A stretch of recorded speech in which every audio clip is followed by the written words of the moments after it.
सवारीचा घेतला पावलांनी आम्हा वाळवंटी तुझी सावली गळा भेट घेण्या भीमेची निघाली तुझ्या नाव घोषात इंद्रायणी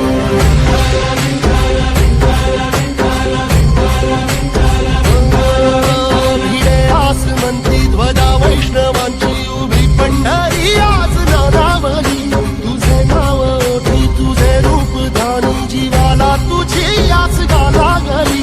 सगळी बाप साऱ्या जगाचा परी तू आम्हाला करांची